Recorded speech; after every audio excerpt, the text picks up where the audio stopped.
ओम शांति। आज प्यारे बाबा ने हम सभी को हमारे ईश्वरीय बचपन की याद दिलाई है। बचपन शब्द सुनते ही सबको बहुत प्यारा भी लगता है और अपना बचपन भी याद आ जाता है। एक तो लौकिक बचपन होता है, वो तो सबको अच्छी तरह से बीच बीच में कोई भी बात होती है तो याद भी करते हैं, मिसाल भी देते हैं। बचपन तो बचपन ही है। और फिर बाबा कहते हैं, ये जो आप बाबा के बच्चे बनते हो जब और ईश्वरीय मार्ग पर चलते हो, ये नया जन्म होता है। इसका जब आरंभ होता है उसका तो फिर कहना ही क्या, वो है ईश्वरीय बचपन। उस समय जीवन कितना बदल जाता है, कितनी ईश्वरीय गोद में आने से जो खुशी होती है, प्राप्ति होती है, उसका तो कहना ही क्या। अभी भी मैं किसी से पूछूं, जब आप आए थे ज्ञान में, उस समय आपकी क्या फीलिंग्स थी, तो उसका चेहरा खिल उठेगा। कहेगा मैंने जो स्वप्न में भी नहीं सोचा था वो मुझे मिला, ऐसा मुझे लगा। कितनी सारी बातें आप सुनाएंगे। आ रहा है आप सबको अपना बचपन याद?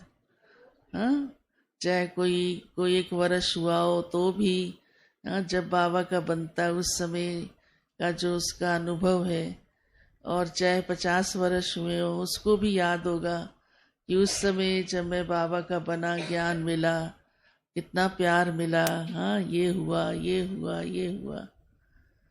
तो पुरुषार्थ की लगन भी अच्छी होती है, लेकिन फिर धीरे धीरे जब बड़े होते हैं तो परीक्षाएं भी देनी पड़ती हैं। लौकिक जीवन में भी ऐसे होता है। बचपन तो कहते हैं खेल कूद के बिता दिया, अब तो पढ़ना पड़ेगा, कमाना पड़ेगा, निभाना पड़ेगा, फर्क पड़ जाता है ना। तो ज्ञान मार्ग में भी फिर कई ऐसे समझते हैं, बहन जी उस समय तो जरा भी फील नहीं हुआ, इतना त्याग भी हो गया, पता ही नहीं चला। अब तो बड़ा कई बार कठिन लगता है, माया बड़े टेस्ट लेती है, माया तो मुंझा देती है एकदम। पता नहीं ये क्या हो गया है, मेरे अंदर ये कभी नहीं था, अब कहाँ से आ गया, आलस से आ गया, ये हो गया, आदि आदि। तो बाबा हमें उसकी सबसे अच्छी यही सहज युक्ति सुनाते हैं, आप बचपन को भूलते ही क्यों? याद रखो उस समय मेरी कितनी लगन थी, भाग भाग के दौड़ दौड़ के आते थे, दिन रात का अंतर भी नहीं पता चलता था। तो बाबा ने आज इसलिए हमें हमारे ईश्वरीय बचपन की याद दिलाई है। ये तो अनुभव है ही ना सभी को। और फिर लौकिक में भी गीत बना हुआ है, बचपन के दिन भुला न देना, आज हंसे कल रुला न देना।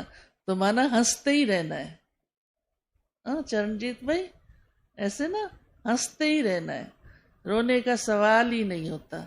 जिसके इतने अच्छे बच्चे हो बाबा के, चरणजीत भाई, ऐसे ही ना, इतना भाग्य मिला हो बाबा से, तो रोने का तो सवाल ही नहीं उठता है।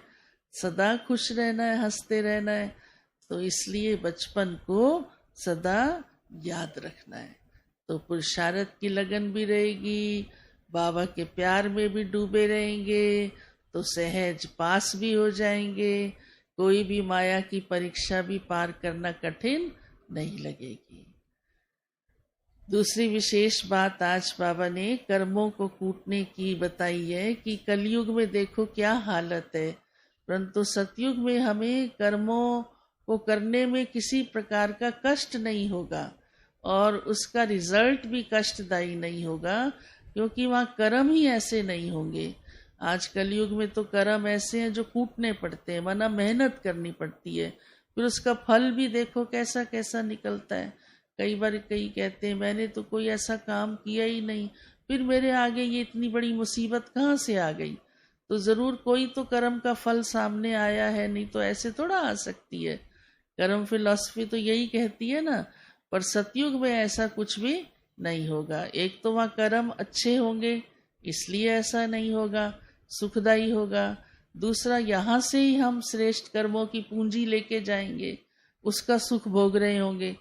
दूसरी कोई बात आ ही नहीं सकती है। तो कर्म कूटने का प्रश्न वहाँ पर नहीं होगा।